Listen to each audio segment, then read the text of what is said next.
मिलता है जहाँ पे सुकून, बाहें देती है जिसकी पनाह, वो है मेरा रहनुमा, मेरी खातिर था जो हुआ। मिलता है जहाँ पे सुकून, बाहें देती है जिसकी पनाह, जिंदगी ये मेरी कहती है अब ये सदा, जिंदगी ये मेरी कहती है अब ये सदा, वो है मेरा खुदा, जिंदा कुर्बानी बन के जिया, वो है मेरा खुदा, मेरे पापों का बोझ लिया।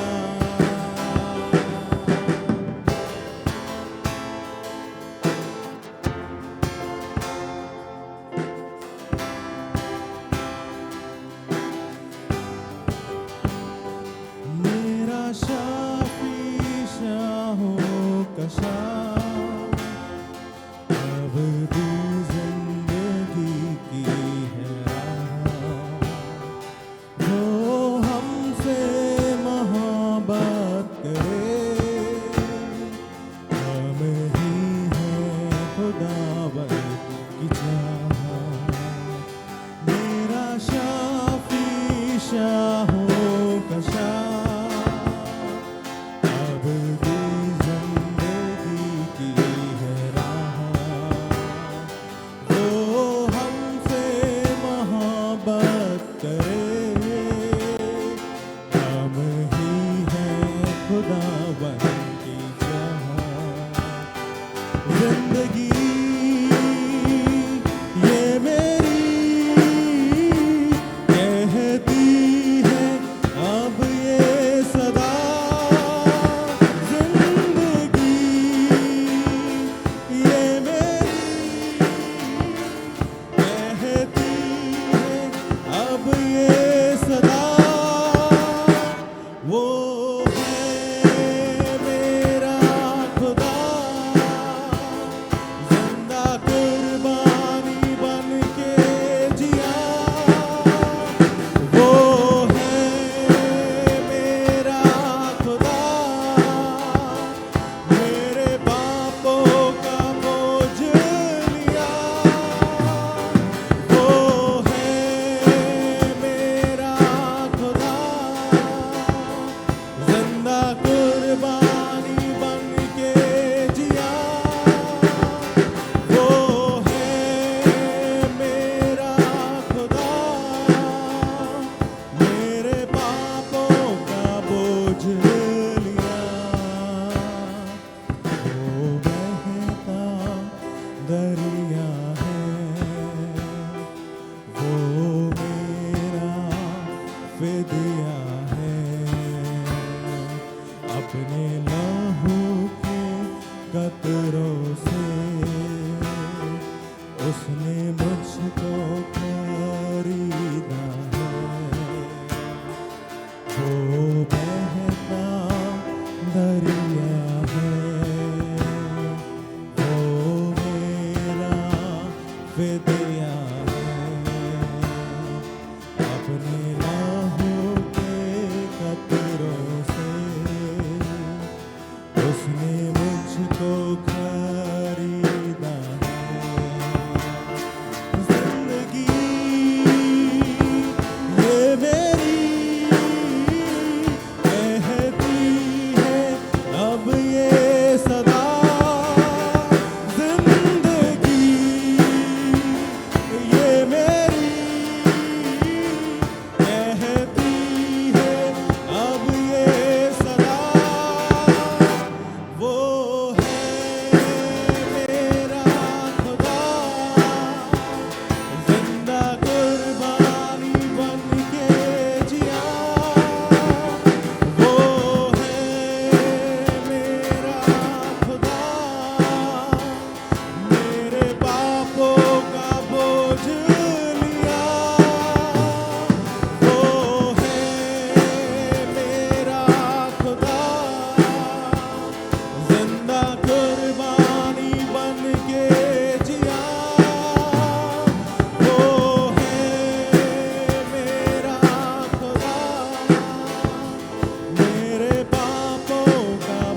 बुझ लिया।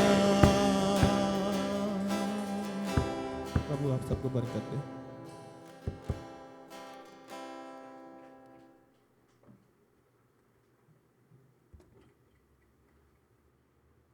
The Lord. यीशु मसीह के मुख से निकला हुआ तीसरा वचन जो क्रूस में से यीशु मसीह ने कहे वो आपको मिलेगा यूहन्ना 19, 26 और 27। और आप सब निकाल सकते हैं यूहन्ना चैप्टर 19 वर्स 26 एंड 27, जिसमें लिखा हुआ है कि यीशु ने अपनी माता और उस चेले को जिससे वह प्रेम करता था कहा, पास खड़ी देखकर अपनी माता से कहा, हे नारी, देख यह तेरा पुत्र है। तब उस चेले से कहा, यह तेरी माता है। और उसी समय वह चेला उसे अपने घर ले गया। छोटी सी दुआ करेंगे। धन्यवाद खुदा कि आपने हमें मौका दिया प्रभु जी कि हम आपके वचन को पढ़ सकें और सीख सकें। खुदावंद चाहते हैं खुदावंद होली स्पिरिट हमारी अगुवाई करें और आप बोलिए और बातचीत करिए प्रभु। अपने लोगों को इस वचन के द्वारा प्रभु आप सिखाइए खुदा। यीशु मसीह के नाम से मांगते हैं, आमीन। यहाँ हम देखते हैं कि यीशु मसीह ने, आप सब जानते हैं कि यीशु मसीह पहलौठे बेटे थे। अपने घर में वो पहलौठे थे और यहूदी रीति के अनुसार जो घर में पहलौठा होता था बेटा, वो अपने माता पिता की देखभाल करता था, उसकी जिम्मेदारी हुआ करती थी। तो यहाँ हम तीन चीज़ों को देखेंगे। सबसे पहले यीशु मसीह जिन्होंने अभी क्रूस पे हैं और बहुत ज़्यादा सफरिंग में है, खून काफ़ी बह चुका है और बहुत उनकी बेइज्जती हो चुकी है। हर चीज़ में बहुत ज़्यादा वो शारीरिक तरीके से परेशान हैं। और इसके बीच में उन्होंने जो उनकी रिस्पॉन्सिबिलिटी थी कि एज अ सन उन्होंने पूरी करी। और उन्होंने यहाँ पे हम देखते हैं अपनी माता को अपने एक चेले को सौंपा। ये यीशु मसीह ने बहुत ही सोच समझ के कहा। और हम अगर मरियम को देखें तो मरियम का जीवन कैसा था?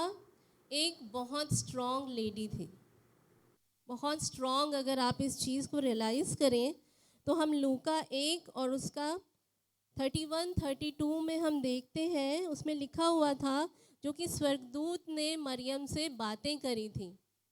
और देख, तू गर्भवती होगी और तेरे एक पुत्र उत्पन्न होगा, तू उसका नाम यीशु रखना, और वह महान परम प्रधान का पुत्र कहलाएगा। और आप सब जानते मरियम की वो अनमैरिड थी, उसकी शादी नहीं हुई थी।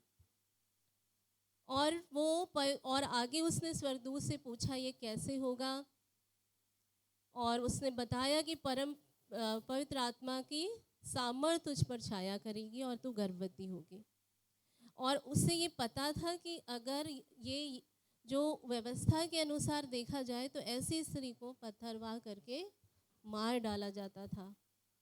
वहाँ पे परमेश्वर ने एक प्लान बनाया था कि अपने बेटे को एक स्त्री के द्वारा भेजना है।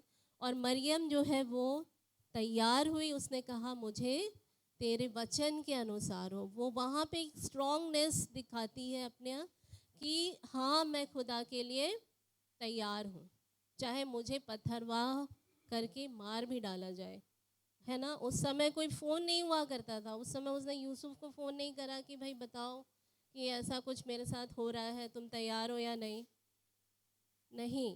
लेकिन उसने एक स्ट्रॉन्ग डिसीजन अपना लिया कि नहीं, मैं इसमें तैयार हूँ खुदा के वचन को पूरा करने के लिए।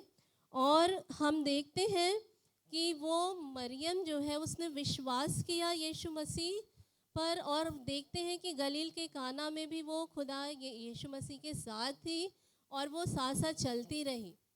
और यहाँ भी हम देखते हैं कि यीशु मसीह को क्रूस पे चढ़ा दिया गया है, जैसे कि सारे वहाँ पे लोगों को पता था कि वो एक मसाया आ रहा है जो हमारा उद्धार करेगा, जो हमें बचाएगा।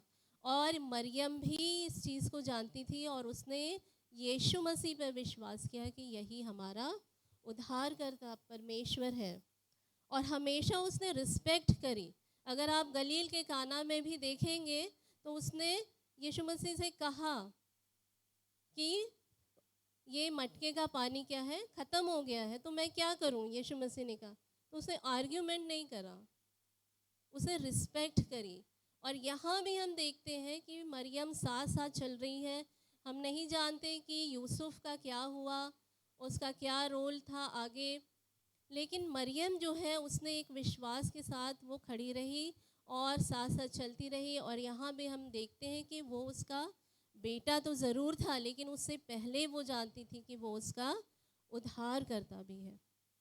वो विश्वास करती थी कहीं ना कहीं, और वो साथ साथ चलती रही। और आज भी हम देखते हैं कि यीशु मसीह को जब क्रूस पे चढ़ाया गया तो वहीं पे वो खड़ी है।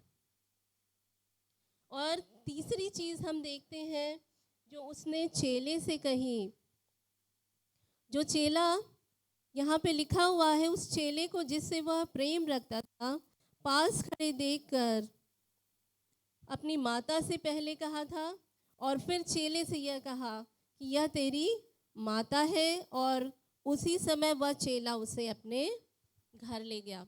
क्या यीशु मसीह को पता नहीं था कि और भाई बहन हैं? पता था सभी को, यीशु मसीह को पता था, लेकिन फिर भी उसने चेले को क्यों चुना?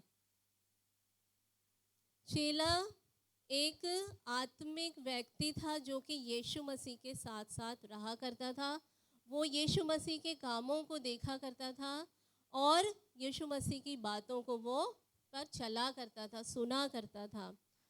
तो एक आत्मिक व्यक्ति के साथ रहना और आत्मिक संगति करना हमारे जीवन में बहुत इम्पोर्टेंट है। इस चीज़ को यीशु मसीह ने वहाँ पे बताया। ये जब हम इस चीज़ को रियलाइज़ करते हैं तो हम देखते हैं कि वो अगर वहाँ पे यीशु मसीह इस चीज़ को नहीं कहते और वो माता मरियम अपने परिवार में लौट जाती, तो शायद, क्योंकि उसका परिवार जो है, क्योंकि आगे बहुत सारी चीज़ें नहीं बताई गई, तो हो सकता है वो सांसारिक था, वो यीशु मसीह पर विश्वास करने वाला नहीं था। और अगर मरियम फिर से उस परिवार में जाती और उसमें मिल जाती तो वो क्या करती, फिर से बैकफॉल कर जाती, फिर से उसी संसार में लौट जाती और उसकी जितनी भी बड़ी जो सैक्रिफाइस उसने करी थी एक डिसीजन से। इसलिए कहते हैं कि हमारे जीवन में एक डिसीजन बहुत इम्पॉर्टेंट है कि आप क्या डिसीजन ले रहे हैं, कि आप खुदा के पीछे चलना चाहते हैं या आप बैकफॉल हो जाना चाहते हैं, क्योंकि यही बहुत सारे चीज़ों में लोगों के साथ होता है। और आगे हम देखते हैं कि यीशु मसीह ने कुछ कहा जब वो फिर से जीवित हुए, और प्रेरितों के काम चैप्टर 1 और उसका 4 में लिखा हुआ है कि और उनसे मिलकर उन्हें आज्ञा दी, यीशु मसीह ने उनको आज्ञा दी कि यरूशलेम को ना छोड़ो, परंतु पिता की उस पवित्र प्रतिज्ञा के पूरे होने की बाट जोहते रहो जिसकी चर्चा तुम सुन चुके हो। और आगे लिखा हुआ है, क्योंकि यूहन्ना ने तो पानी से बपतिस्मा दिया है, परंतु थोड़े दिनों के बाद तुम पवित्र आत्मा से बपतिस्मा पाओगे। हालेलुया। यहाँ हम देखते हैं कि यीशु मसीह ने एक आज्ञा दी कि अब मेरे जाने पर मैं तुम्हें अनाथ नहीं छोड़ूंगा और तुम्हारे लिए पवित्र आत्मा को मैं भेजूंगा। जो सामर्थ का आत्मा पुराने नियम में हम देखते हैं बल से उतरता था, सामर्थ से उतरता था, आज वो पवित्र आत्मा हमारे साथ रहता है। जब आप विश्वास कर लेते हैं प्रभु पे, तो वो आज हमारे साथ रहता है। और वो संयम का आत्मा है, वो प्रेम का आत्मा है, वो सामर्थ का आत्मा है। प्रभु ने हमें भय की आत्मा नहीं दी है, परंतु सामर्थ की आत्मा दी है। और हम देखते हैं कि उस समय आत्मा उतरने पे था, वो बहुत ऐसा प्रेशियस मोमेंट था और वो चाहते थे कि माता मरियम भी वहाँ पे रहे। और प्रेरितों के काम चैप्टर 1 उसका 14 में अगर हम देखते हैं तो यहाँ पे लिखा हुआ है कि यहाँ पे लोग प्रभु यीशु की आज्ञा के अनुसार वहाँ पे इकट्ठे हुए और इकट्ठे होते रहे और पवित्र आत्मा की बाट जोहते रहे। पहले हो सकता है 500 लोग रहे, फिर उसके बाद 400, 300 और 120 के लोग वहाँ पे इकट्ठे थे।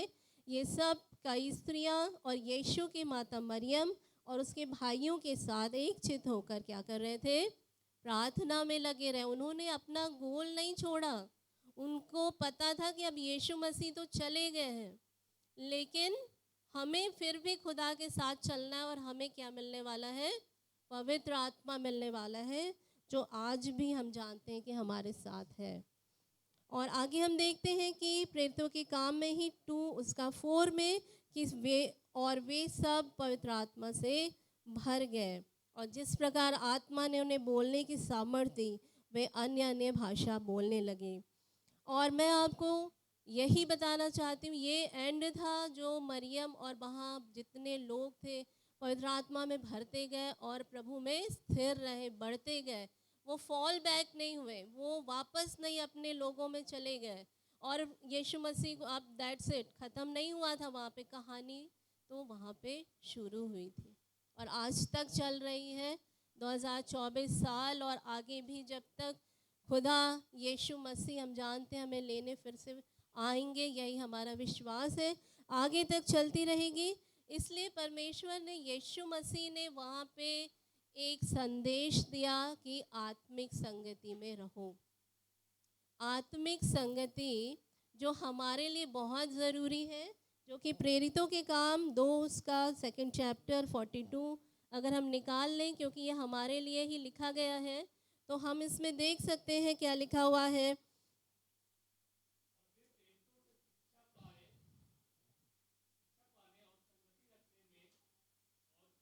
पढ़ने में और प्रार्थना करने में लौलीन रहे। हालेलुया। चेले क्या कर रहे थे? वो और भी लोग जो मिल रहे थे, जो पवित्र लोग, जो उद्धार पाए हुए लोग, वो क्या कर रहे थे? वो प्रेरितों से शिक्षा पाने में, वो जो लोग उद्धार पा रहे थे, माता मरियम और बाकी लोग जो क्या कर रहे थे, वो प्रेरितों से शिक्षा पाने और क्या कर रहे थे? संगति रखने में और रोटी तोड़ने में और एक चीज़ कर रहे थे, प्रार्थना करने में लौलीन रहे। आज हमको खुदा ने ये सिखाया है, यीशु मसीह ने उस क्रूस से भी इस चीज़ को हमें सिखाया कि आत्मिक संगति में बने रहो। और हम जब खुदा में आते हैं, हमें प्रभु को हम उद्धारकर्ता के रूप में ग्रहण करते हैं, तो हमारी लाइफ में जो कि अन्य जाति लोगों से आए हुए लोग हैं, जो born and brought up Christian भी हैं, लेकिन वो सिर्फ नाम से के लिए चलते रहते हैं। एक दिन अगर आपका सामना जब यीशु मसीह से होता है और आप उद्धार को प्राप्त करते हैं, तो आपको क्या करना है? आपको खुदा के साथ साथ चलना है और क्या करना है? लिखा है कि प्रेरितों से शिक्षा पाने। आपको शिक्षा कहाँ मिलेगी? खुदा के भवन में शिक्षा मिलेगी। उसके भवन में आना हमारे लिए बहुत ज़रूरी है। जब आप खुदा की शिक्षा में लगे रहेंगे, सीखेंगे, होली स्पिरिट का मसा चाहेंगे, होली स्पिरिट से भरे जाएंगे, तो आपका जीवन क्या होगा? बदलता जाएगा। और क्या करने की ज़रूरत है? आपको लोगों के साथ संगति रखने की ज़रूरत है, क्योंकि आपके जीवन में एक, आपको पता है, एक स्पिरिचुअल वॉरफेयर है हमारे साथ। हमारा आत्मिक युद्ध किससे है? दुष्ट की सेना से है। तो हमको उसके लिए क्या करना है? अपने आप को तैयार रखना है, क्योंकि आपके जीवन में कई बार ऐसा होता है जो आप रियलाइज़ करते हो, कई बार हो सकता है हर दिन आप इस चीज़ को फेस करते हैं। इसलिए कहा खुदा ने कि हर दिन अपना क्रूस उठाए हुए मेरे पीछे चलो। इसलिए कहा है क्योंकि हर दिन आप देखेंगे, अरे हमारे पास तो ये परेशानी, अरे हम तो 10 साल हो गए हम खुदा के साथ चल रहे हैं, लेकिन हमारा तो कुछ भी अच्छा नहीं हो रहा है। हमें तो ये बीमारी है, हमें छोड़ के नहीं जा रही है, अरे हमें तो ये प्रॉब्लम है ना। कई बार जो लोग आते हैं वो अन्य जाति से, वो क्या करते हैं कि हमारे रिश्तेदार क्या बोलेंगे, हमारी बेटी की शादी कहाँ होगी, हमारा आगे हमें क्या मिलेगा, क्या लोग हमें अलग कर देंगे। बहुत सारी चीज़ें जब हमारे जीवन में आती हैं तो सिर्फ़ और सिर्फ हमको क्या करना है, खुदा के साथ बने रहने की ज़रूरत है और उसकी शिक्षा पाने में हमको बढ़ना है, उसकी संगति हमको रखनी है। क्योंकि जब आप संगति में रहेंगे, उसकी शिक्षा में चलते रहेंगे और उसकी आत्मा में हम बढ़ते रहेंगे। और लिखा है रोटी तोड़ने में उसकी संगति हमको रखना है। और खुदा के साथ जब हम जितना ज़्यादा हम जुड़े रहेंगे, सिर्फ ग्रुप में नहीं लेकिन इंडिविजुअली भी आपको क्या करना है, खुदा में लवलीन रहना है, प्रार्थना करने में और उसकी बातों में हमको क्या करना है, अपने आप को देना है। तब हम क्या करेंगे, हम लवलीन रहेंगे और जैसे जैसे हमारे पास प्रॉब्लम आती जाएगी हम उस चीज़ का सामना करेंगे और हम विश्वास के साथ कह सकेंगे कि यहोवा मेरा चरवाहा है, मुझे कुछ घटी ना होगी। वचन हमें जो बताता है उस चीज़ को क्लेम करिए और उस चीज़ को बोलते रहिए। आप जैसा बोलेंगे आपके साथ वैसा ही होता चला जाएगा। एक दिन में ये कुछ जादू नहीं है कि आपने बोला और हो गया। बोलते रहिए और खुदा के साथ बने रहिए। आपको अपना विश्वास कर्मों से भी दिखाना है, जहाँ आप क्या कर सकते हैं अपने जीवन से खुदा के लिए। ये ना सोचिए कि अरे मैं तुच्छ हूँ, मैं कुछ नहीं कर सकता, मेरे पास कोई टैलेंट नहीं है। आपको खुदा ने चुना है, इसलिए आप खुदा के सामने हैं। ये आपका एक बहुत बड़ा क्लैरिफिकेशन है कि आपको खुदा ने चुना है, आपने खुदा को नहीं चुना है। और आपको खुदा ने चुन के अपने पास आने को दिया, मौका दिया है। बहुत लोग हैं इस दुनिया में जो आए और चले गए, लेकिन आपको खुदा ने मौका दिया है। इसलिए खुदा के लोगों, यही आपके लिए खुदा का कहना है कि उसकी संगति में बने रहो, पवित्र आत्मा के मसा में बने रहो। और अंतिम दिन अभी चल रहे हैं और खुदा का आना निकट है, इसलिए अपने आप को तैयार रखो और हर एक उलझाने वाले पाप से, हर एक जो चीज़ें उलझाती हैं हमें, उससे अपने आप को क्या करना है, हमको दूर रखना है। और तभी आप रख सकते हो जब आप खुदा में बने रहोगे, मजबूत रहोगे, प्रार्थना में लौलीन रहोगे। रोटी तोड़ने में हमने देखा थर्सडे को बहुत कम लोग आए थे।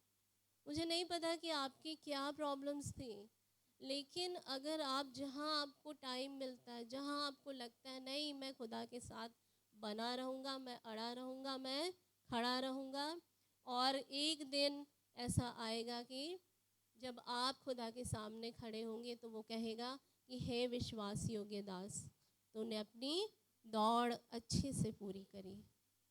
आप चाहते हैं अगर खुदा आपसे ऐसा कहे तो ज़रूर से इस वचन को देखें, इस पे मनन करें और इस चीज़ को फॉलो करें। Praise the Lord.